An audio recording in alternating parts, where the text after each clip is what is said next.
రాజమండ్రి నగరంకి విచ్చేసిన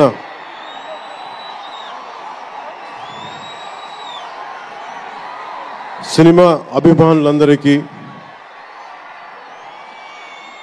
తెలుగు హీరోల అభిమానులందరికీ, ప్రత్యేకించి రామ్ చరణ్ గారి అభిమానులందరికీ నా హృదయపూర్వక నమస్కారం.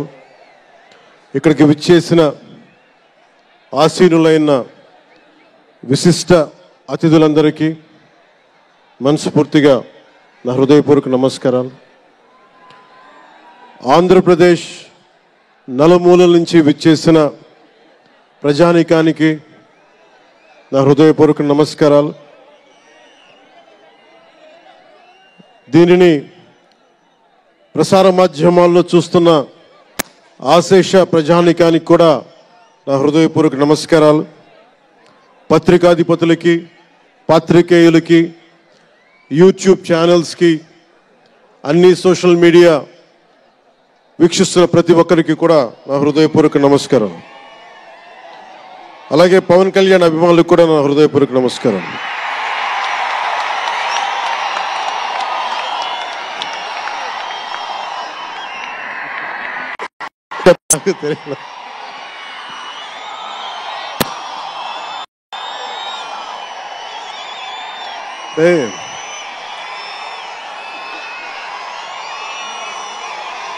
ఎక్కడి నుంచి వచ్చామో మర్చిపోకూడదు కదా.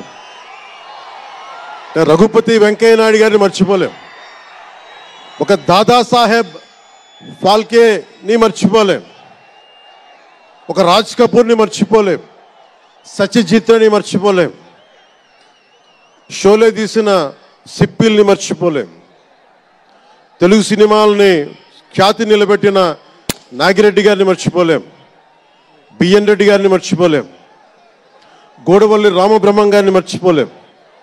ఈ రోజున ఇంతమంది వేదిక పైన శంకర్ గారు లాంటి నిష్ణాతులు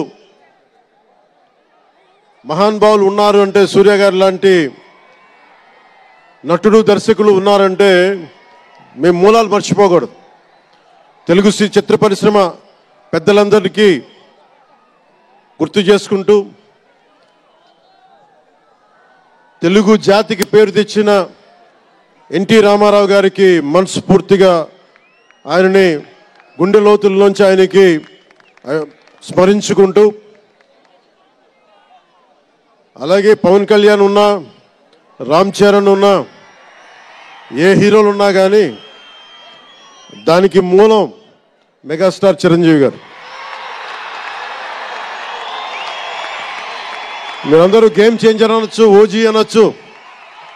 ఆ మూలాలు ఎక్కడో మారుమూల ఒక చిన్న పల్లెటూరులో, కుగ్రామంలో, మొగల్తూరు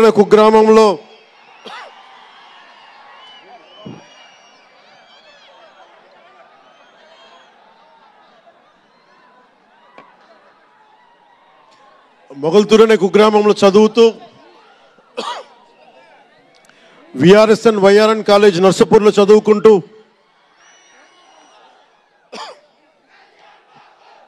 ఇవన్నీ ఇలాంటిదే మీరు అనాలంటే ఆద్యుడు ఆయనే. మీరు ఈరోజు కళ్యాణ్ బాబు అనండి, ఓజీ అనండి, డిప్యూటీ సీఎం అనండి, ఏదన్నా ఆయనే ఆద్యులు. నేను మూలాలు మర్చిపోను. నేను ఎప్పుడు రఘుపతి వెంకయ్య నాయుడు గారిని మర్చిపోం, దాదాసాహెబ్ ఫాల్కే అవార్డు గ్రహీతను దాదాసాహెబ్ ఫాల్కే గారిని మర్చిపోం. మూలాలు మనం ఎప్పుడు మర్చిపోం. అలాగే మేమందరూ రామారావు గారిని మర్చిపోలేం. ఇంతమంది తెలుగు చిత్ర పరిశ్రమ ఇక్కడ కదిలింది, వచ్చింది అంటే దాని స్ఫూర్తి ఒక అక్కినేని నాగేశ్వరరావు గారు, రామారావు గారు, ఘట్టమనేని కృష్ణ గారు, ఒక శోభన్ బాబు గారు, ఎంతోమంది నిష్ణాతులు పెద్దలు తెలుగు చిత్ర పరిశ్రమ కోసం శక్తియుక్తులు ధారపోసిన వారు. వారందరికీ మనస్ఫూర్తిగా హృదయం నుంచి ఒక నటుడిగానే కాదు, ఆంధ్రప్రదేశ్ డిప్యూటీ సీఎంగా కూడా మనస్ఫూర్తిగా వారికి నమస్కారాలు తెలియజేసుకుంటా ఉన్నాను.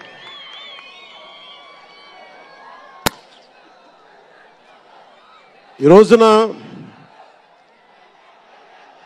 ఈ వేదికకి ఇంత బలంగా తెలుగు చిత్ర ఒక ఫిల్మ్ ఓపెనింగ్ ఇక్కడ ఒక సినిమా ఫంక్షన్ ఇక్కడ చేసుకోగలిగామంటే కూటమి ప్రభుత్వం అనుభవజ్ఞుడైన నాయకులు శ్రీ నారా చంద్రబాబు నాయుడు గారు, గౌరవ ముఖ్యమంత్రి శ్రీ నారా చంద్రబాబు నాయుడు గారు, ఆయన ఆశీస్సులు, ఆయన సహకారం, ఆయన నిరంతర మద్దతు ఈ రోజున ఇక్కడ ఇంత అద్భుతమైన సభ జరుపుకోగలుగుతున్నామంటే గౌరవ ముఖ్యమంత్రి గారికి ప్రత్యేకించి రాజమండ్రి హృదయం నుంచి ఆయనకి నా కృతజ్ఞతలు తెలుపుకుంటా ఉన్నాను. అలాగే ఒక ఫంక్షన్ చేస్తున్నామంటే హోమ్ మినిస్టర్ అనిత గారికి కూడా నా హృదయపూర్వక ధన్యవాదాలు తెలియజేసుకుంటా ఉన్నాను. స్టేట్ డీజీపీ గారికి నా హృదయపూర్వక ధన్యవాదాలు. జిల్లా ఎస్పీ గారికి, జిల్లా అధికార యంత్రాంగానికి, జిల్లా కలెక్టర్ గారికి, ప్రతి ఒక్కరికి పేరు పేరున గత 2 రోజులుగా 4 రోజులుగా కష్టపడి మన పర్మిషన్స్ అన్ని ఇచ్చి ఈ సభను విజయవంతం చేసే నేపథ్యంలో కష్టపడిన ప్రతి ఒక్క అధికారులందరికీ కూడా ప్రత్యేకించి ధన్యవాదాలు. అలాగే వేదిక పైన ఉన్న శ్రీ కందుల దుర్గేష్ గారికి, గౌరవ మంత్రివర్యులు పిడుగు హరిప్రసాద్ గారు, ఎమ్మెల్సీ, మమ్మల్ని ఇన్ని రకాలుగా ఆయన, మీకు తెలుసు కదా గోరట్ల బుచ్చి చౌదరి గారి గురించి, ఆయన్ని పట్టు విడవరు ఆయన, మనం వదలాల్సిందే పట్టు. అలాంటి గోరంట్ల బుచ్చయ్య చౌదరి గారికి మనస్ఫూర్తిగా నా హృదయపూర్వక నమస్కారాలు. అలాగే యువరక్తంతో రాజమండ్రి రాజకీయాల్లో ప్రజలకి నిరంతరం సేవ చేద్దామని చేస్తే ఆదిరెడ్డి వాసు గారికి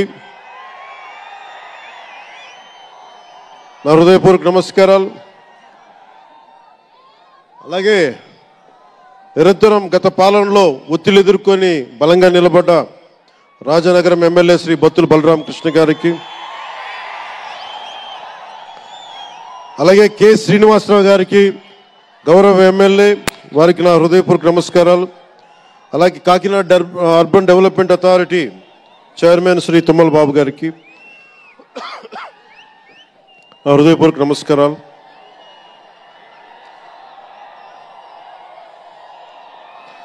అలాగే నటులు శ్రీకాంత్ గారికి, పృథ్వీ గారికి, నవీన్ చంద్ర గారికి, ఇదేంటిది రచ్చ రవియా,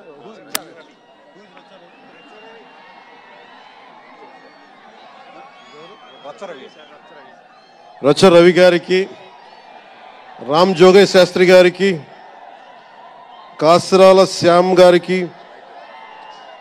అనంత శ్రీరామ్ గారికి, బుర్రా సాయి మాధవ్ గారికి, ఇక్కడ ఉన్న అంజలి గారికి, అలాగే మ్యూజిక్ డైరెక్టర్ తమన్ గారికి, నాకు చాలా తక్కువ సినిమాలు నేను థియేటర్కి వెళ్ళేవాడిని. మన శంకర్ గారు తీసిన సినిమా చెన్నైలో, తమిళ్లో జెంటిల్మెన్ సినిమా, నేను టికెట్ కొనుక్కొని థియేటర్కి వెళ్ళి ఆ రోజు నేను ఇంకా యాక్టర్ కూడా అవుతాను, అసలు రాజకీయాలు పక్కన పెట్టి యాక్టర్ అవుతానో లేదో అనే ఆలోచనలో ఉన్నప్పుడు ఆయన సినిమాని నేను కూడా టికెట్ కొనుక్కొని బ్లాక్లో ఆయన సినిమాకి వెళ్ళాను, శంకర్ గారి జెంటిల్మెన్ సినిమాకి. అలాగే ప్రేమికుడికి కూడా ఎవరు లేక తోడుకి మా అమ్మమ్మని తీసుకెళ్ళాను ప్రేమికుడి సినిమాకి. ప్రేమికుడి సినిమా అమ్మ என்ன சொல்லுவாங்க పార్టీயோடு పోయిటానే. అంటే అలాంటి అందరినీ అన్ని వయసుల వాళ్ళని కూడా ఆకట్టుకునే సినిమా, ఎంటర్టైన్మెంట్తో పాటు ఒక సోషల్ మెసేజ్ ఉన్న సినిమాలు ఆయనవి. అలాంటి మంచి సినిమాలు భారతదేశంలో ఈ రోజున చరణ్ గారు కానీ, రాజమౌళి గారు కానీ, జూనియర్ ఎన్టీఆర్ కానీ వీరందరూ విఖ్యాతిగా మన ప్రపంచ ఖ్యాతి ఉన్న రావటం అనేది దానికి ఆద్యులు కొద్దిమంది డైరెక్టర్స్ ఉన్నారు, ముఖ్యంగా దక్షిణాది నుంచి. దాంట్లో చాలా కీలకమైన వ్యక్తి శంకర్ గారు ఈ రోజున భారతదేశం మొత్తం తెలుగు చిత్ర పరిశ్రమ వైపు చూస్తుంది అంటే తమిళనాడు నుంచి వచ్చి తెలుగులోకి డబ్బై ఆ సినిమాని తెలుగు ప్రేక్షకులు ఇది తమిళ సినిమా కాదు తెలుగు సినిమా అని చెప్పి గుండెల్లో పెట్టుకొని ఆదరించారు. అంత గొప్ప సినిమాలు తీశారు శంకర్ గారు. నేను ఎప్పుడు అనుకునేవాడిని శంకర్ గారు తెలుగులో కూడా తీయచ్చు కదా డైరెక్ట్ తెలుగు ఫిల్మ్ అంటే. ఆయన ఈ విధంగా గేమ్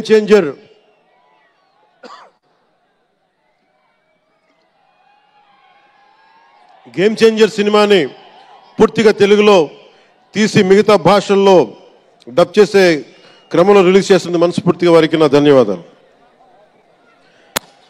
అలాగే దిల్ రాజు గారు, నేను తొలి ప్రేమ సినిమా అప్పుడు ఆయన డిస్ట్రిబ్యూటర్ అంటే ఏదో ఒక చిన్న పోస్టర్ చూసి ఎక్కడో ఒక మాటిని ఈ సినిమా చాలా సూపర్ డూపర్ హిట్ అవుతుంది ఒక నమ్మకంతో పాపం ఆయన అడ్వాన్స్ ఇచ్చారు. అలా స్టార్ట్ అయిన వ్యక్తి. మేము వకీల్ సాబ్ నా నిర్మాత కూడా ఆయన. ఎలాంటి నిర్మాత అంటే నేను బాగా కష్టాల్లో ఉన్నప్పుడు డబ్బులు లేవు నా దగ్గర, పేరు ఉంది కానీ డబ్బులు లేవు, మార్కెట్ ఉందో లేదో తెలియదు. అలాంటి పరిస్థితుల్లో వచ్చి వకీల్ సాబ్ అనే సినిమా నాతో తీసి ఈరోజు జనసేన పార్టీ నడపడానికి ఇంధనంగా పనిచేస్తుంది వకీల్ సాబ్ సినిమా. దాని నిర్మాత దిల్ రాజు గారు. సో మనస్ఫూర్తిగా వారికి నా ధన్యవాదాలు.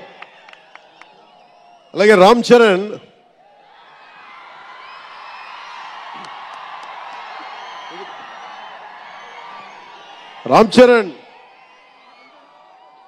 అంటే నేను రామ్ చరణ్ ఉన్నప్పుడు నేను పుట్టినప్పుడు నేను ఇంటర్ ఇప్పుడు చదువుతున్నాను. ఇంటర్ చదువుతున్నప్పుడు నాకు అన్నయ్యకి అబ్బాయి పుట్టాడని చెప్తే ఇంట్లో నామకరణం చేశారు. నామకరణం చేసినప్పుడు మా నాన్నగారు పెట్టిన పేరు మా ఇంట్లో అందరికీ ఆంజనేయ స్వామి పేరు రావాలి మా ఇంటి దైవం అని. రామ్ చరణ్కి రాముడి చరణాల దగ్గర ఉండేవాడు ఎవడో హనుమంతులు, ఆంజనేయ స్వామి. నిత్యం బలం ఉండి కూడా వినయ విధేయతలతో ఉండే వ్యక్తి ఆంజనేయ స్వామి. అంటే ఎంత ఎదిగినా ఎంత శక్తిమంతుడైనా అణిమాది అష్టసిద్ధులున్నా తన శక్తి తను తెలియకుండా ఎదిగే కొద్దీ ఒదిగుండే ఆంజనేయ స్వామిలాగా ఇతనికి రామ్ చరణ్ అని పేరు పెట్టాలని చెప్పి మా నాన్నగారు ఆలోచన చేసి తనకి రామ్ చరణ్ అని పెట్టారు. అలాగే రామ్ చరణ్ నాకు ఎందుకంటే నాకు చిరంజీవి గారు అన్నయ్య కాదు, పితృ సమానులు, తండ్రి సమానులు. మా వదిన నాకు మాతృమూర్తి. సో నాకు రామ్ చరణ్ నేను బాబాయ్ వీటన్నిటికంటే కూడా నాకు ఎప్పుడు ఒక తమ్ముడు.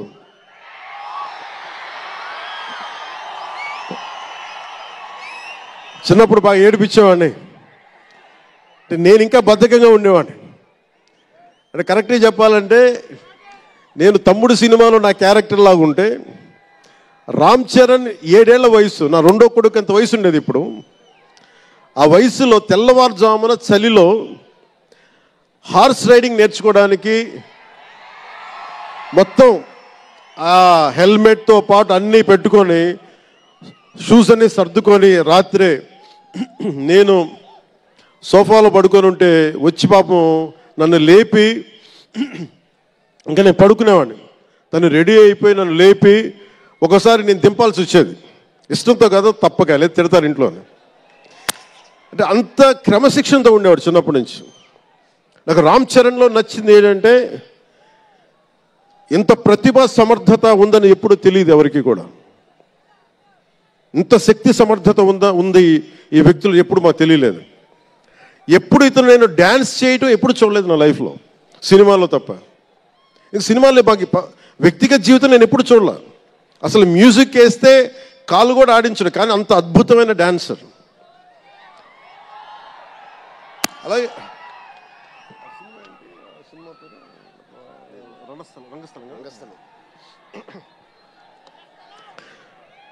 రంగస్థలం గురించి మాట. సుకుమార్ గారి డైరెక్షన్లో రంగస్థలం నాకు నటన చూసి ఇతనికి బెస్ట్ యాక్ట్ అవార్డు రావాలని మనస్ఫూర్తిగా అనిపించింది. అంటే అంత గొప్ప పెర్ఫార్మెన్స్ చేశాడు. భవిష్యత్తులో ఇతను ఉత్తమ నటుడు కూడా కావాలి, ఉత్తమ నటుడు అవార్డు అందుకోవాలి. ఎందుకంటే తనకి ఇక్కడ పెరగల, ఆంధ్రాలో పెరగల, కీలకమైన సంవత్సరాలన్నీ తమిళనాడులో పెరిగాడు, కొంత హైదరాబాద్లో తెలంగాణలో పెరిగాడు. ఇక్కడ గోదావరి జిల్లాల తాలూకు భావాలు కల్చరు ప్రత్యక్షంగా ఎప్పుడు చూడాల. అవన్నీ తెలియకుండా ఆ క్యారెక్టర్లో ఇమిడిపోయి కొన్ని తరాలుగా గోదావరి తీర ప్రాంతంలో పుట్టిన వ్యక్తిగత యాక్ట్ చేసిన విధానం చూస్తే నాకు అమితంగా నాకు నచ్చింది. అంటే అంత గొప్ప నటుడు ఉన్నాడు.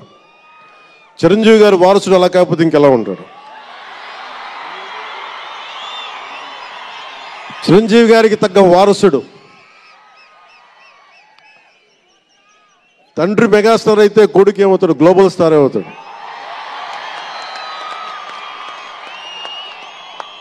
అంటే చిరంజీవి గారిని ఎందుకు అంటే ఎక్కడ గుర్తు పెట్టుకోవాలంటే, అంటే నాకు మా అన్నయ్య అంటే ఎందుకు గౌరవం, మొన్న కూడా ఇంట్లో అప్పుడప్పుడు చెప్తా ఉంటాం. ఆయన ఒక మొగల్తూరు నుంచి వచ్చిన వ్యక్తి, ఎవరు ఆధారం లేరు. మీరు ఇంతమంది లక్షల మంది ఇక్కడ ఉన్నారు, జనం ప్రజలందరూ ఉన్నారు. మనకు ఎవరో ఒకరు ఉండాలి అని అనుకోకట్లా, మీకు మీరే ధైర్యం. మీరు అనుకుంటే మీరు సాధిస్తారు. గుండె లోతుల్లో నుంచి నేను సంకల్ప బలం ఉండి దానికి తగ్గ పట్టుదల కార్యదక్షత ఉంటే మెగాస్టార్ చిరంజీవి గారిలాగా ఎలా సాధించగలరో ప్రతి ఒక్కరూ మీరు కోరుకున్న దాంట్లో సాధించగలరు. అంటే ఆయన ఒక్కడు పెరిగి మా అందరికీ ఆశ్రయం ఇచ్చాడు, ఊతం ఇచ్చాడు. ఆయన ఊతం వల్లే నేను ఈ రోజున మీ అందరికీ కూర్చొని మారుమూల ప్రాంతాల్లో భయపడటానికి, అందరూ భయపడే రోడ్లకి వెళ్ళగలుగుతున్నాను, రోడ్లు వేయడానికి. అంటే ఆ మూలాలు చిరంజీవి గారు మాకు నేర్పించింది. అంటే ఇది ఎందుకు చెప్తున్నానంటే, నేను చిరంజీవి గారిని ఎంత కష్టపడేవారు ఆయన కష్టపడి బయటికి వచ్చి ఇంటికి వస్తే నేను అర్ధరాత్రి పూట వెయిట్ చేసేవాడిని అక్కడ సోఫాలో పడుకున్నాను హాల్లో. మా అన్నయ్య గారు ఎప్పుడు వస్తారు, ఆయన ఎంత కష్టపడేవారంటే కనీసం వచ్చి షూలు ఇప్పుకోవడానికి అసలు శక్తి ఉండేది కాదు. అలిసి సొలిసి ఒళ్ళు కుమిలిపోయి, అంటే ఏమంటుందని అసలు కందిపోయి దెబ్బలు తిని, ఎందుకంటే అప్పుడు సేఫ్టీ మెకానిజం లేదు. మన గుండా షూటింగ్ టైంలో మన ఏదో అనకాపల్లి వెళ్తుంటే ఇక్కడే చిరంజీవి గారు చేశారని ఎవరో ఆయన సన్నిహితులు చెప్తా ఉంటే, ఆ పడిపోయి ట్రైన్ కింద యాక్సిడెంట్లో కాలు ఫ్రాక్చర్ అయ్యి, అలాంటి ఒక సేఫ్టీ లేని పరిస్థితులు ఆయన చేస్తూ ఇంటికి వచ్చేటప్పటికి మాకు చేయగలిగేది ఏంటంటే, మాకు గిల్టీగా ఉండేది. తమ్ముడు సినిమాలో నేను ఎలా ఉండేవాడిని, ఆకతాయిగా తిరుగుతా, అలా నాకు అలా అనిపించేది నా జీవితం. అలా లేననుకోండి, కానీ మా అన్నయ్య వచ్చేటప్పటికి ఏదైనా చేద్దామని తపంతో పాపం ఆయన సాక్స్ తీస్తే కాళ్ళు వాచిపోయాయి. ఆ షూ కూడా వచ్చేది కాదు, చెమటతో తడిచిపోయేది. ఆయన షూలు తీసి ఆయన పాదాలు తుడిచి అది చేస్తే మాకు ఒక చిన్నపాటి ఉపశాంతి మాకు లభించేది. ఎందుకంటే ఇంత కష్టపడుతున్నాడు ఇంతమంది కోసం అనేది. అంటే అలాంటి కష్టాన్ని చూసి పెరిగాడు రామ్ చరణ్. అందుకే ఎందుకు ఆయన గురించి చెప్తున్నానంటే, మేము ఎప్పుడూ దీన్ని అహంకారంగా తీసుకోలేం. మెగా అభిమానులు ఇలాంటి పదాలు మేము ఎందుకు మాట్లాడమంటే, ఇక్కడ అందరి హీరోల అభిమానులు ఉన్నారు. జూనియర్ ఎన్టీ, మీరు అందరు సినిమాలు చూస్తారు. రామ్ చరణ్ ఒక సినిమాని ఎక్కువ ఇంకొక హీరోని ఇష్టపడచ్చు, ఒక హీరోని ఎక్కువ ఇష్టపడచ్చు. జూనియర్ ఎన్టీఆర్ గారిని ఇష్టపడతారు, అల్లు అర్జున్ గారిని ఇష్టపడతారు, అలాగే ఒక ప్రభాస్ గారిని ఇష్టపడతారు. ఇంకా హీరోస్ పేర్లు అందరూ చెప్పి ఒకసారి మర్చిపోయి. ఘట్టంనేని మహేష్ గారిని ఇష్టపడతారు. అంటే నేను ఎందుకు అందరి హీరోల, క్షమించాలి, అందరి హీరోల అభిమానులను పేరు పేరున నేను సమయం తక్కువ ఎక్కువ మంచి అందరి హీరోలు పేరు పేరున చెప్తున్నాను. చిన్న చిత్తగా అట్లని చెప్పట్లా. ఎవరైనా సరే, ఏ స్థాయి హీరోలైనా సరే వారు ప్రత్యేకించి అభిమానులు ఉంటారు. నాని గారు ఉన్నారు, ఆయనకి ప్రత్యేకించి మా ఇంట్లో చాలామంది అభిమానులు. మా సిస్టర్ చాలా నచ్చుతారు మా చెల్లికి నాని గారి సినిమాలు. ఇలాగా మా ఇంట్లో అందరికి కూడా మా చిరంజీవి గారు మాకు నేర్పించింది ఒక హీరోని ద్వేషించే పని మాకు తెలియదు. మాకు చిన్నప్పటి నుంచి మా జీవితంలో కళమా తల్లి సాక్షిగా చెప్తున్నాం, ఎప్పుడు కూడా మా ఇంట్లో ఈ హీరో సినిమా పోవాలి, మేము ఉండాలి మా ఇంట్లో ఎప్పుడు లేదు. అసలు ఆ సంస్కృతి మా ఇంట్లో లేదు. అందుకు మేము అందరం బాగుండాలని కోరుకుంటాం. ఎందుకు బాగుండాలని కోరుకుంటామంటే సర్వే జనం సుఖినో భవంతు అని చెప్పి మా నాన్న నేర్పించిన ఇది మాకు సంస్కృతి. అది మేమే బాగుండాలి, వాళ్ళు బాగుండకూడదు అనుకుంటే ఎకానమీ తిరగాలి, అందరి దగ్గర డబ్బులు ఉండాలి, అందరూ బాగుండాలని కోరుకుంటాం. అలాంటి పరిస్థితుల్లో అలాంటి వాతావరణంలో పెరిగా రామ్ చరణ్ అలాంటి వాతావరణంలో పెరిగిన వ్యక్తి. నాకు చాలా గర్వంగా ఉంటుంది, చాలా ఆనందంగా ఉంటుంది. అతని హార్స్ రైడింగ్ చూస్తే మటుకు నాకు చాలా అసూయ వస్తుంది. నాకు చాలా తక్కువ సందర్భాల్లో నాకు అసూయ వస్తాయి. మొన్న ఈ మధ్యన అరకుకి వెళ్ళినప్పుడు గిరిజన ప్రాంతాల్లో ఉన్న సోదరులను చూసి ఆ పచ్చని చెట్ల మధ్య వాళ్ళ జీవన విధానాన్ని చూసి నాకు అసూయ వచ్చింది. అలాంటి అసూయ రామ్ చరణ్ని చూస్తే నాకు మగధీరలు అనిపించింది. ఎంత అద్భుతంగా చేస్తున్నాడు అతను. చిన్నప్పుడు నేను కూడా నేర్చుకొని ఉంటే ఇలా ఇంట్లో కూర్చొని కాళ్ళు బాలజాపుకొని కూర్చోకుండా పుస్తకాలు కాకుండా ఇంకేదైనా చేస్తుంటే నేను ఇంత అద్భుతంగా చేసేవాడిని అనిపించేది. ఆ పట్టుదలతోటి నాకు హార్స్ రైడింగ్ నేర్చుకోలేదు జీవితంలో. ఇప్పుడు గబ్బర్ సింగ్ సినిమాకి నాకు హార్స్ రైడింగ్ పెట్టారు. అందరూ ఏమనుకున్నారంటే పవర్ స్టార్ అంటే అన్నీ వచ్చేసి అనుకున్నారు. నాకు తెలియదు అయ్యి. హార్స్ రైడింగ్ అని చెప్పారు. ఓకేనే గుర్రం చూపించారు నాకు. అది కచ్ రాష్ట్రం గుజరాత్లో. గుర్రం దగ్గరికి వెళ్ళా. సార్ ఏం లేదు, దౌడు తీసుకుంటే గ్యాలప్ మీద వచ్చేయాలంటే ఓకే షూర్ అన్నాను, డెఫినెట్గా వచ్చేస్తానన్నా. కింద పడితే ఏమవుతానో నాకు తెలియదు. సార్ నాకు ఒకటి తెలుసు, తెగింపు తెలుసు. గుర్రం దగ్గరికి వెళ్ళి చెప్పా, దానికి చెవిలో చెప్పాను, నాకు హార్స్ రైడింగ్ రాదు. వీళ్ళందరూ నన్ను ఎక్స్పెక్ట్ చేస్తారు నేను చాలా గొప్ప హార్స్ రైడర్ అని. అంటే హీరో అంటే అన్నీ తెలియాలని అనుకుంటారు. నాకు తెలియదు హార్స్ రైడింగ్.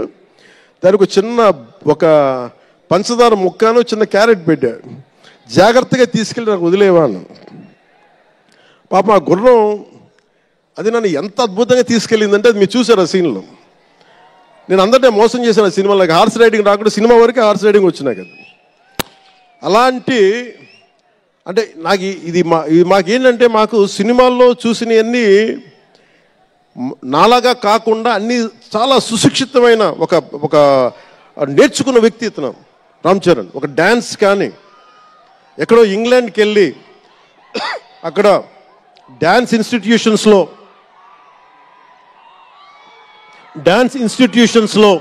డ్యాన్స్ నేర్చుకొని ఇవన్నీ వచ్చిన వ్యక్తి.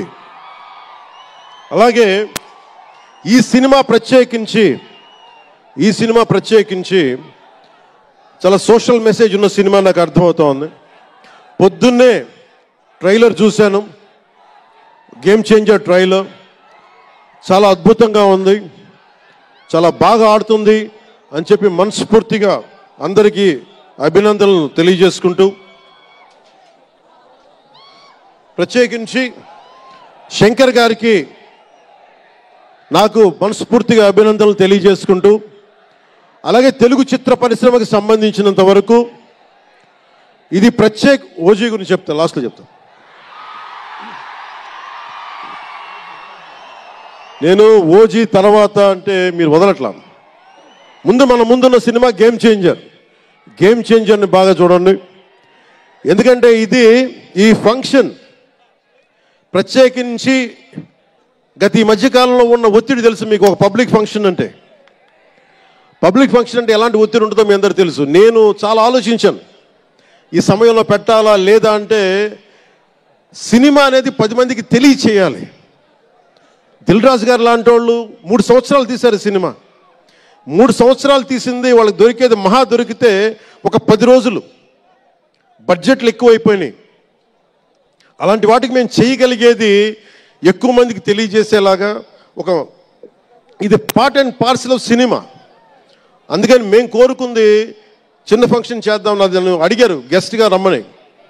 నేను ఒకటే చెప్పాను, ఇంత పెద్ద ఫంక్షన్ చేయాలా లేదా, ఎందుకంటే మీ అందరికీ తెలుసు నా భయం. మీరు క్షేమంగా వచ్చి క్షేమంగా వెళ్ళాలి అని చెప్పి అహిర్నిశలు ఆకాంక్షించేవాడిని, శ్రమ పడేవాడిని. మీకు చిన్న దెబ్బ తగిలితే నా గుండె గాయం అవుద్ది. అందుకని నేను ఎప్పుడు సినిమా ఫంక్షన్ నేను చేసుకోవడానికి ఇబ్బంది నాకు. ఇందాక కూడా వచ్చినప్పుడు చాలా టెన్షన్తో ఉన్నా, ఎవరికైనా దెబ్బలు తగులుతాయి, ఏదైనా అయిపోద్దా అని భయం ఉంది. మనస్ఫూర్తిగా మీ అందరికీ చేతులెత్తి నమస్కరిస్తున్నా, మీరు క్షేమంగా ఇంటికి వెళ్ళాలి. ఎందుకంటే మీ తల్లిదండ్రులు, మీరు ఒక సాయంత్రం ఆనందం కోసం వచ్చింది, దీన్ని విషాదం కాకూడదు. అందుకని మనస్ఫూర్తిగా సినిమాని సినిమాగానే చూడండి. కింద పడిపోయి మీద పడిపోయి తొక్కిసలాడుతూ హీరోలను చూడడం కంటే కూడా మీరు దూరం నుంచే ఇబ్బంది పడకుండా మీరు క్షేమంగా ఉండాలి, అందరూ క్షేమంగా ఉండాలి మనస్ఫూర్తిగా కోరుకుంటా ఉన్నాం. అలాగే అడగగానే టికెట్ రేట్స్ ఎందుకు పెంచాలి,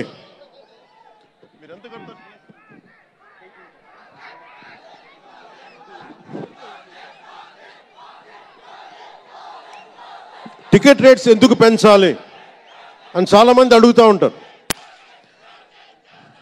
ఒక నిమిషం థ్యాంక్ యూ. సినిమా రేట్లు ఎందుకు పెంచాలని అడుగుతారు. ఈ రోజున సినిమా రేట్లు పెంచాలి అంటే it's a purely demand and supply. నాకు శంకర్ గారి సినిమా నేనే బ్లాక్లో కొనుక్కొని చూశాను చెన్నైలో.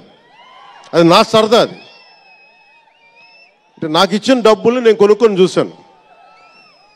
ఇప్పుడు ఆ బ్లాక్లో వెళ్ళే డబ్బు ఎవరికి వెళ్ళిపోద్ది. అలా కాకుండా టికెట్ రేట్లు డిమాండ్ అండ్ సప్లై మీద ఉంటుంది. అలాంటి డబ్బులు పెరిగితే మీరు ఇష్టపడి మీ హీరోకో ఏదో ఇష్టమైన సినిమాకో మొదటి రోజే చూడాలనుకుంటారు. That's a demand. అందుకని ఎందుకు ఇంతంటే బడ్జెట్స్ పెరిగిపోయినాయి. తెలుగు సినిమా మొత్తం ప్రపంచపరంగా వెళ్తూ ఉన్నాయి. దీనికి డబ్బులు కావాలి అంటే పెట్టుబడులు కావాలి, మార్కెట్స్ పెరిగినాయి. అలాగే పెరిగిన ప్రతి రూపాయికి 18% జిఎస్టీ కడతాం.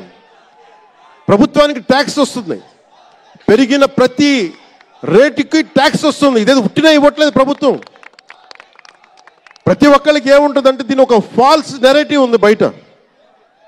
నా సినిమాకి టికెట్ రేట్లు పెంచకపోగా తగ్గించేశారు. భీమ్లా నాయక్కి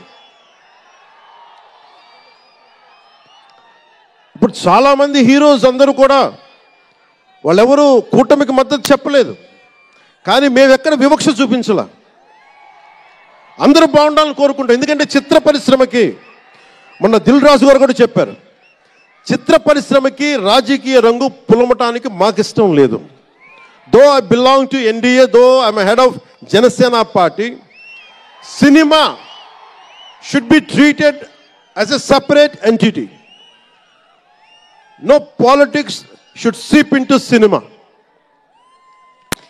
మిల్టన్ ఫ్రైడ్మన్ అనే ఒక ఎకానమిస్ట్ ఒక చిన్నపాటి పెన్సిల్ని ఇలా చూపిస్తూ, ఈ పెన్సిల్ని తయారీకి ఈ కనిపించే టిప్పు ఈ మెటీరియల్, దీని లోపల ఉండే గ్రాఫైటు ఈ మెటీరియల్, ఇవన్నీ ఒక్కొక్కటి చెప్పుకుంటూ దీనికి వెనక పెన్సిల్ కూడా రబ్బరు, ఇది ఎక్కడి నుంచి వస్తుంది ఇలా చెప్పుకుంటూ వెళ్తా, ఇది ఒక్క ప్రాంతం నుంచి రాలా, అనేక దేశాల నుంచి. గ్రాఫైట్ ఏమో ఎక్కడ వేరే కంట్రీస్ నుంచి. ఈ పెన్సిల్కి పెట్టిన మన బ్రాంజ్ రిబ్బన్ను అదేమో వేరే చైనా నుంచో లేదంటే ఏషియా నుంచి. ఈ చేసిన వాళ్ళందరూ ఒక మతం కాదు, ఒక కులం కాదు, ఒక దేశం కాదు. ఒక చిన్నపాటి పెన్సిల్కే ఒక రకరకాల వ్యక్తులు, రకరకాల దేశాలు కలిసి రావాలి. అలాంటిది ఇంత సినిమాకి శంకర్ గారు తమిళియన్, మనకి దిల్ రాజు గారు ఫ్రమ్ తెలంగాణ. ఇక్కడ ఒక్కొక్కరిని అడగండి, ఒక్కొక్కరు ఒక్కొక్క రాష్ట్రం నుంచి వస్తారు. బట్ అందరూ కలిసి సినిమాని తీస్తారు, మీకు ఆహ్లాదం కలిగజేస్తారు. ఇప్పుడు మాకుంటుంది, నేను ఎప్పుడు కూడా నాకు ఇష్టం లేనిది సభావేదికగా ఒక్కటి శంకర్ గారికి కానీ దిల్ రాజు గారికి కానీ తెలుగు చిత్ర పరిశ్రమకు కానీ భారతీయ చిత్ర పరిశ్రమకు కానీ ఒకటితే మనం నేర్చుకోవాలి. ఎప్పుడు మనం భారతీయ చిత్ర పరిశ్రమ అనేవాళ్ళం తప్ప లాస్ట్ 90s నుంచి టాలీవుడ్ అని బాలీవుడ్, కాలీవుడ్, మాలీవుడ్. మనం ఎందుకు ఏప్ చేయాలి వీళ్ళని? Why do we have to ape Hollywood? మనం ఒకప్పుడు మాయాబజార్ లాంటి సినిమాలు తీసిన వాళ్ళం, మూకీలు తీసిన వాళ్ళం. చిత్ర పరిశ్రమ ఒక బెంగాల్లో పరివిడిల్లింది అక్కడ. సో మనం ఎందుకు వీళ్ళని ఫాలో అవ్వాలి? వాళ్ళు హాలీవుడ్ డిసిప్లైన్ ఫాలో అవ్వం, Hollywood method of film making follow అవ్వం, Hollywood method of skill development follow అవ్వం. కానీ ఆ వుడ్ను మటుకు తీసుకున్నాం, మాలీవుడ్. ఇది మటుకు మానాలి. ఎందుకంటే మనకు ఒక కాళిదాసు ఉన్నాడు, మహా కవులు, కళాకారులు గొప్ప గొప్ప కావ్యాలు రాశారు. సో మన జాతి తాలూకు ప్రాముఖ్యతని సినిమాలే చెప్పగలగాలి.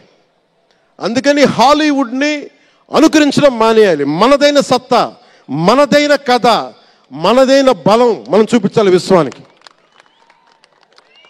అది చూపించకపోతే ఏమవుద్దంటే, ఎక్కడ కూర్చొని ఈరోజు ఇప్పుడు కాపీ చేద్దామంటే కుదరదు. You have to come with original stories. సహజమైన కథలతో పట్టుకురావాలి. ఆ విధంగా ఉండాలి అంటే ముందు చిత్ర పరిశ్రమలో కూడా చాలా డిసిప్లిన్ రావాలి. సినిమాలు తీసే వాళ్ళు మాట్లాడాలి చిత్ర పరిశ్రమ గురించి, సినిమాలు తీయని వాళ్ళు మాట్లాడకూడదు. సినిమాలు తీయకుండా రాజకీయాలు చేసేవాళ్ళు మాకు నచ్చం. అది ఎన్డీఏ తరపు నుంచి నేను చెప్తా ఉన్నాను.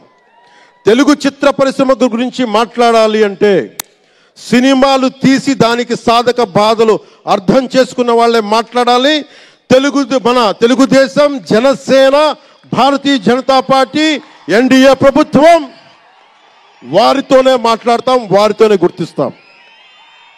అలాగే చాలాసార్లు సినిమా టికెట్ల కోసం హీరోలకి పనేంటి, హీరోలు ఎందుకు రావాలి, అది మాకు ఇష్టం లేదు. మహా అయితే నిర్మాతలు రండి, ఒక ట్రేడ్ బాడీ రండి, మీ యూనియన్ రండి, మేము అది ఇచ్చేస్తాం. అంతేగాని హీరోలు వచ్చి మాకు నమస్కారాలు పెట్టాలి,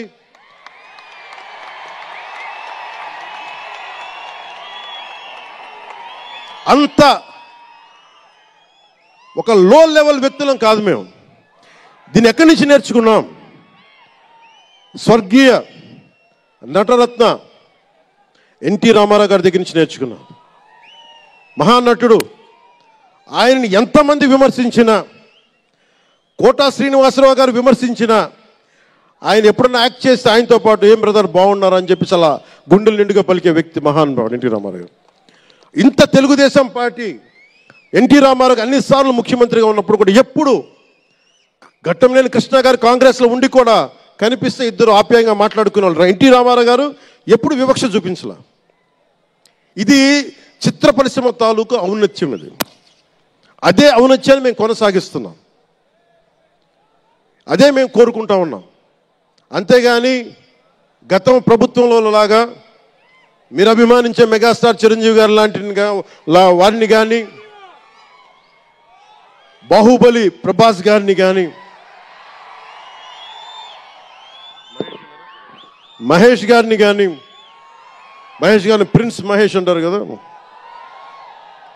మహేష్ గారిని కానీ, ఇంకెవరిని వెళ్ళారా, ఇంకెవరు వెళ్ళినా కానీ మేము ఇవన్నీ ఎందుకు చేయట్లేదంటే మాకు సినిమా పరిశ్రమ మీద గౌరవం ఉంది. నారా చంద్రబాబు నాయుడు గారు ఇప్పటికి 4వ సారి ముఖ్యమంత్రి. ఆయన 3 సార్లు కానీ 4 సార్లుగా ముఖ్యమంత్రి ఉన్న ఈ సమయంలో ఎప్పుడు కూడా తెలుగు చిత్ర పరిశ్రమకి దోహదపడ్డారు తప్ప ఆయన ఎప్పుడు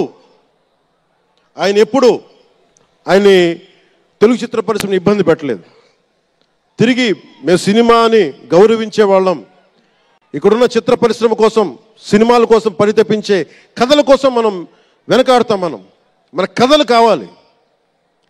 సినిమా జీవితంలో లేని సినిమాల్లో వెతుక్కుంటాం. మనం జీవితంలో దొరకని న్యాయాన్ని సినిమాలో న్యాయం దొరికితే తృప్తి పడతాం. ఒక్కటి సినిమా తీస్తే ఎందుకు చూస్తాం మనం? శంకర్ గారి డైరెక్షన్లో అరే మన జీవితంలో మన ముఖ్యమంత్రి ఇలా ఉంటే బాగుంటుంది అనుకుంటాం. ఆ కథని, ఆ భావాన్ని సినిమాగా తెరకెక్కిస్తే అది బాగుంటుంది.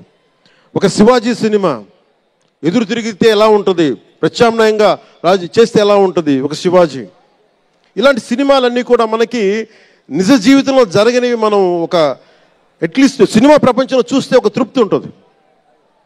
అలాగే ఇంతమంది యువత ముందుకొచ్చి ఎందుకు వస్తున్నారు అంటే ఒక మార్గదర్శకం సినిమాలు. ఒకసారి సినిమాలో కూడా చాలా మంచి విలువలు ఉంటాయి, కానీ ఆ విలువలు తీసుకోవచ్చు. కానీ మనం ఎలా ఉండాలంటే హంసలాగా పాలను తీసుకొని నీళ్ళు వదిలేయాలి. కానీ కొంతమంది నీళ్ళని పట్టుకుంటారు, మనం ఏం చేయలేము. సినిమా అన్నీ చూపిస్తుంది, మంచి చెడు రెండు చూపిస్తాయి. ఏది తీసుకోవాలి అనేది మీది. ఉదాహరణకి వకీల్ సాబ్లో ఒక సన్నివేశంలో హీరో దగ్గరికి వచ్చే డైలాగ్ వస్తుంది, ఆర్ యు వర్జిన్ అని చెప్పి ఒక స్త్రీ పాత్రధారిని అడుగుతారు. అది నా ఇండివిజువల్గా నేను చెప్పడానికి ఇబ్బంది అనిపించింది. నేను డైరెక్టర్ గారికి, దిల్ రాజు గారికి చెప్పాను, ఈ డైలాగ్ అయితే నేను చెప్పాను. కాబట్టి అబ్బాయిని అడుగుతాను, అమ్మాయిని నేను అడగనేమని చెప్పి. అంటే న్యాయం రెండు పక్షాలు ఉండాలి, ఒకళ్ళని ఇబ్బంది పెట్టడం నాకు ఇష్టం లేదు. ఇది సెన్సిబిలిటీస్ కూడా ఫిలిం టెక్నీషియన్స్ కానీ, డైరెక్టర్స్ కానీ, యాక్టర్స్ కానీ, ఎందుకంటే హీరోలు చాలా పెద్ద ప్రభావం, మీరు దర్శకులు చాలా పెద్ద ప్రభావం, నిర్మాతలు చాలా పెద్ద ప్రభావం చూపిస్తారు. మీరు కేవలం డబ్బులు సంపాదించడమే కాదు, మీరు కొన్ని విలువలు చెప్తారు. ఒక రామ్ చరణ్ కోసం కానీ, ఒక శంకర్ గారి కోసం కానీ, దిల్ రాజు గారి ప్రొడక్షన్ అంటే ఎందుకు ఇంతమంది వస్తారు, ఇన్ని లక్షల మంది ఎందుకు వస్తారంటే ఏదో ఒక కనెక్ట్ ఉంది, దానికి ఒక బంధం ఉంది, దానికి ఏదో ఎదురు చూస్తాం ఒక సినిమా ద్వారా. ఒక RRRకి ఎందుకు అంత పరిగెడతాం సినిమా చూడటానికి, ఏదో ఎదురు చూస్తాం మనం. సో బాధ్యత తెలుగు చిత్ర పరిశ్రమకు కూడా మీరు సమాజాన్ని ఇంకొంచెం వినోదంతో పాటు ఆలోచింపజేసే సినిమాలు ఇవి కూడా రావాలని మనస్ఫూర్తిగా నేను మీ నుంచి ఆశిస్తా ఉన్నాను. మీరు ఎలాంటి సినిమాలు తీసినా ప్రజలకి ఆమోదయోగ్యంగా ఉండే సినిమాలు, ప్రజలకు విలువ నేర్పించే సినిమాలు మరిన్ని రావాలని మనస్ఫూర్తిగా కోరుకుంటూ, ఈరోజు పెరిగిన రేట్లు ఆంధ్రప్రదేశ్ ప్రభుత్వానికి ఆదాయం కూడా కేవలం అది నిర్మాతలకని అని అనుకోవడానికి లేదు. పెరిగిన ప్రతి రూపాయికి 18% GST వస్తుంది. అది ప్రజలందరికీ కూడా ఈ సందర్భంగా నేను తెలియజేస్తా ఉన్నాను.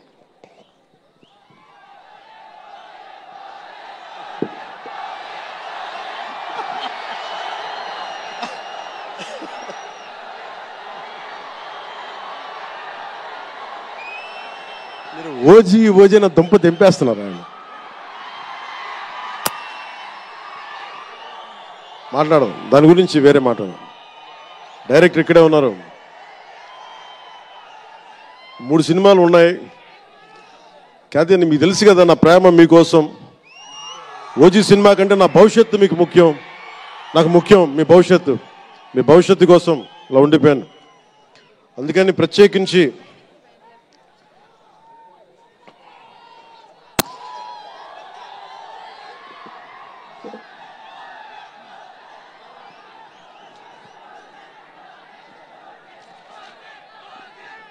మనం మాట్లాడుకుందాం. ఇది అంటే వేరే సినిమా గురించి, ఒక గేమ్ చేంజర్ అనే సినిమాకి వచ్చి మనం ఓజీ గురించి మాట్లాడాలి. ఓజీ కోసం వచ్చినప్పుడు ఓజీ గురించి మాట్లాడాలి. అందుకని ప్రత్యేకించి ఆంధ్రప్రదేశ్ రాష్ట్ర ప్రభుత్వం తరపున గేమ్ చేంజర్ సినిమాకి, గేమ్ చేంజర్ దర్శకులు శంకర్ గారికి, గేమ్ చేంజర్ నిర్మాతలు దిల్ రాజు, లక్ష్మణ్, శిరీష్ గారికి, అలాగే గ్లోబల్ స్టార్, మెగాస్టార్ తనయులు రామ్ చరణ్ గారికి నా హృదయపూర్వక శుభాకాంక్షలు తెలియజేసుకుంటూ, ఇక్కడ ఉన్న మంత్రివర్గ సభ్యులకి, సహచర శాసనసభ్యులకు ప్రతి ఒక్కరికి నా హృదయపూర్వక నమస్కారాలు. అలాగే నా మిత్రుడు, నాకు సన్నిహిత మిత్రుడు SJ సూర్య, உங்க பத்தி சொல்லிட்டே இருந்தேன் சார், உங்க பத்தி சொல்லிட்டே இருந்தேன் தந்தி டிவியில், நீங்க எனக்கு எவ்வளவு பிடிக்குன்னு சொல்லிட்டே இருந்தேன். ఈయన ఏ మేరా జహాన్ పాట పెడతానంటే మీరు అమ్మాయిలతో డాన్స్ చేయాలి సార్ అంటాడు. నేను అంటాను దేశభక్తి చెప్పాలి. మా ఇద్దరు గొడవైంది. నేను చెప్పాను నువ్వేమనుకుంటా అవి చేస్తాను తప్ప నేను మటుకు ఏ మేరా జహాయే చేస్తాను, నేను అమ్మాయిలతో డాన్స్ చేయనని చెప్పాను. చాలామంది చేశారు, ఎందుకంటే నేను బాగా చేయలేను తెలుసు నాకు. దానికి ఏదో కూర్చుని పాపం నా మాట, మా ఇద్దరికి అలా మంచి ఫ్రెండ్స్, స్నేహం మా ఇద్దరి మధ్య, గంటలు మాట్లాడుకుంటాం. ఈ మధ్య కుదరట్లేదు. సో గ్రేట్ యాక్టర్, మంచి దర్శకుడు కాదు, ఎక్స్ట్రాడినరీ డైరెక్టర్. నా కోపం ఏంటంటే డైరెక్షన్ వదిలేశాడు. ఎప్పుడు పైన విటిట నీ direction, you are such a fantastic and fabulous director. And okay, that's fine. ఆయన డ్రీమ్ ఏంటంటే I want to be an actor అనేవాడు. ఇప్పుడు హీ ఫుల్ఫిల్, ఆయన సాధించుకున్నారు, అందరి మనసులు దోచుకున్న నటుడయ్యారు. మనస్ఫూర్తిగా వారికి నా అభినందనలు తెలియజేస్తా ఉన్నాను. అలాగే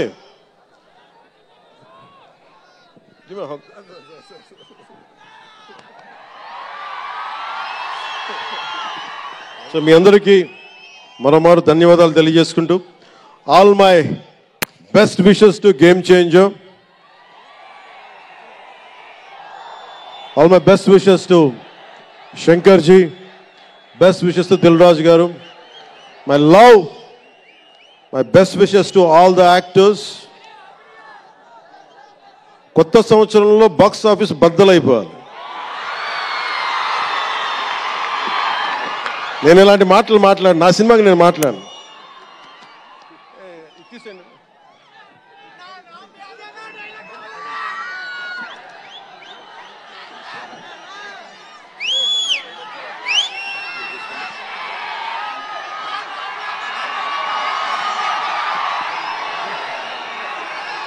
మీరేం చేస్తారో తెలీదు. మగధీరుడు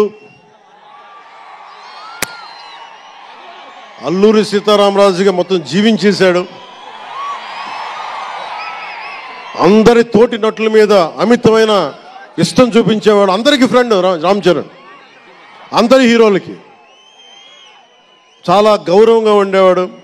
సంవత్సరానికి 100 రోజులు మా నాన్న ఏ పేరు మీద ఏం తలుచుకొని పెట్టాడో తెలియదు, కానీ 100 రోజులు, సంవత్సరంలో 365 రోజులు, కనీసం 100 రోజులు అయ్యప్ప స్వామి మాల అంటాడు, ఆంజనేయ స్వామి మాల అంటాడు. ఎందుకురా చేస్తామంటాను అప్పుడప్పుడు. క్షమించాలి రామ్ చరణ్ గారు రే అంటున్నందుకు, పర్లేదు కదా.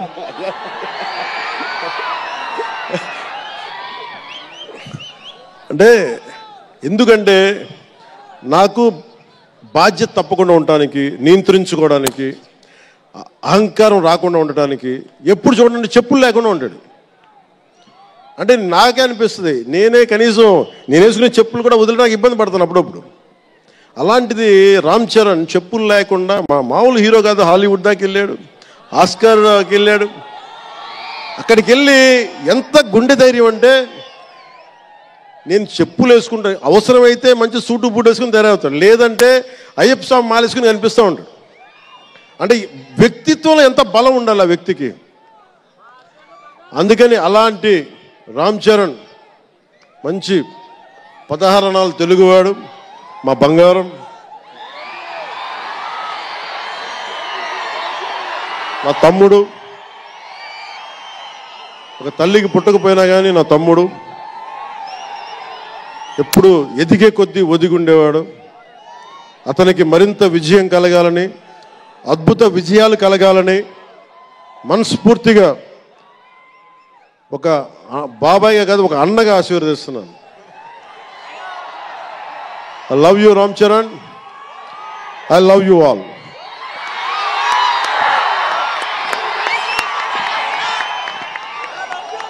నేను ఒకటే కోరుకుంటున్నా, యువత మీ అందరికీ ఏమన్నా మాట్లాడుతూ ఉన్నా, మీరు బైకుల్లో మీరు చేసే గోల్ ఉంటుంది చూసారా మీరు. నేను మనం మాట్లాడుతూ ఉన్నా, ఇప్పుడు ఈ ఫంక్షన్ లేదు, సినిమాలు లేవు, ఏం చేస్తారు చెప్పండి. ఉద్యోగాలు ఉపాధి కూడా కానీ టైం పడుద్ది. కనీసం సినిమాకి వెళ్ళి చొక్కా దించుకొని అరవకపోతే, బైకులు తీసుకొని అవి సైలెన్సర్ దాన్ని ఆ యాక్సిలేటర్ పెంచకపోతే ఎనర్జీ ఎటు వెళ్తుంది. అందుకే ఒకటే చెప్పాను, దిల్ రాజు గారికి చెప్తా ఉన్నా, మీరు తెలంగాణ ఫిల్మ్ ఫెడరేషన్ ప్రెసిడెంట్ కదా, మీరు ఆంధ్రప్రదేశ్ని చిన్న చూపు చూడకండి. అదొకటే నేను కోరుకుంటా ఉన్నా. నేను ఆ 2 కళ్ళు అని నేను నమ్మను, కానీ మీరు తెలుగు చిత్ర పరిశ్రమని అటు తెలంగాణలోను ఇటు ఆంధ్రాలోను 2 చోట్ల అద్భుతంగా ఉండాలని కోరుకుంటా ఉన్నాను. ముఖ్యంగా ఆంధ్రప్రదేశ్ యువతకి, మీరు ఇంతమంది యువతను చూస్తూ ఉన్నారు, వీళ్ళకి స్టంట్ స్కూల్స్ పెట్టండి. మా వాళ్ళు బైక్లు వేసుకొని తిరుగుతూ ఉంటారు, గోల్ చేస్తూ ఉంటారు. ఒక మంచి స్టంట్ స్కూల్ పెట్టండి. గోదావరి జిల్లాలోనూ, రాయలసీమలోనూ, మా కడపలోనూ ఎక్కడో చోట ఒక 2-3 స్టంట్ స్కూల్స్ పెట్టండి. మా వాళ్ళకి స్కిల్ డెవలప్మెంట్ ఇవ్వండి. మాకు ఒక స్క్రీన్ ప్లే ఎలా రాయాలో మా వాళ్ళకి చెప్పండి. ఒక రాజమౌళి గారు వచ్చి చెప్పండి. త్రివిక్రమ్ గారిని వచ్చి క్లాసులు తీసుకోమని చెప్పండి మా వాళ్ళకి. ఒక తమన్ లాంటి మనకి మ్యూజిక్ దర్శకులు కానీ,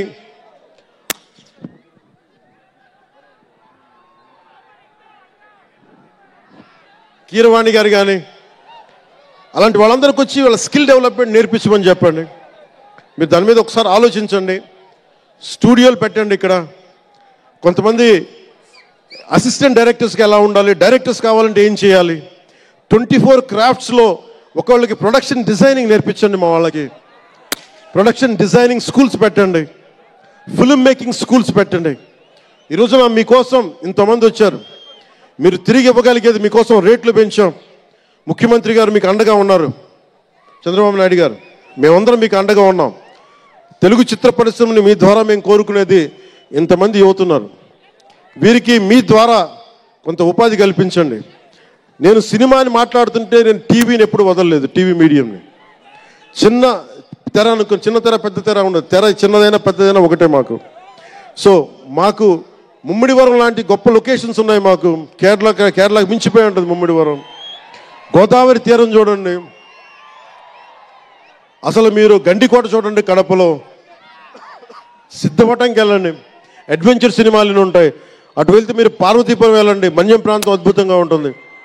మీరు లొకేషన్స్ని ఎక్స్ప్లాయిట్ చేయండి. ఇక్కడ అందరికీ మేము సౌకర్యాలు కల్పిస్తాం. మా దుర్గేష్ గారికి కూడా చెప్తా ఉన్నాను, మనకి కూర్చొని ఇక్కడ టూరిజం డెవలప్ చేయాలి. అందుకని మీకు తెలుగు చిత్ర పరిశ్రమకి ఆంధ్రప్రదేశ్ ప్రభుత్వం అండగా ఉంటుందని తెలియజేసుకుంటూ, మీకోసం ఒళ్ళు వంచి పనిచేస్తానని తెలియజేసుకుంటూ, మరోమారు మనందరికీ ఇష్టమైన రామ్ చరణ్కి గుండెల నుండి శుభాకాంక్షలు తెలియజేసుకుంటూ, శంకర్ గారికి మరోమారు కృతజ్ఞతలు తెలియజేసుకుంటూ, దిల్ రాజు గారికి ఇద్దరికి అభినందనలు తెలియజేసుకుంటూ, నటీనట వర్గానికి ప్రతి ఒక్కరికి అందరికీ ధన్యవాదాలు తెలియజేసుకుంటూ, మీ అందరూ క్షేమంగా ఇంటికి వెళ్ళండి. ఇంట్లో అమ్మా నాన్నని అడిగానని చెప్పండి. నాకంటే వయసులో పెద్దవారైనా ఎవరన్నా ఉంటే వారికి నా పాదాభివందనాలు తెలియజేయండి. మీరు 2 చేతులైతే దండం పెడుతున్నా, క్షేమంగా క్షేమంగా క్షేమంగా ఇంటికి వెళ్ళండి.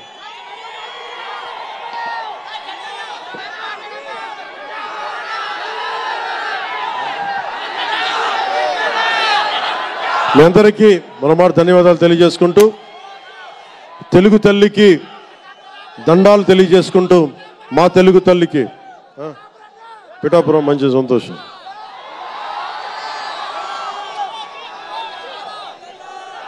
అలాగే మీ అందరికీ ధన్యవాదాలు తెలుపుకుంటూ,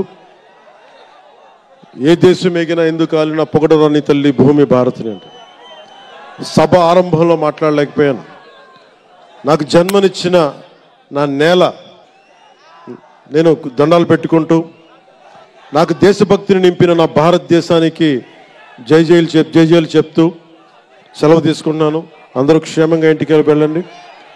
మనస్ఫూర్తిగా ఇక్కడికి వచ్చిన ప్రతి ఒక్కరికి పేరు పేరున ధన్యవాదాలు తెలుపుకుంటూ,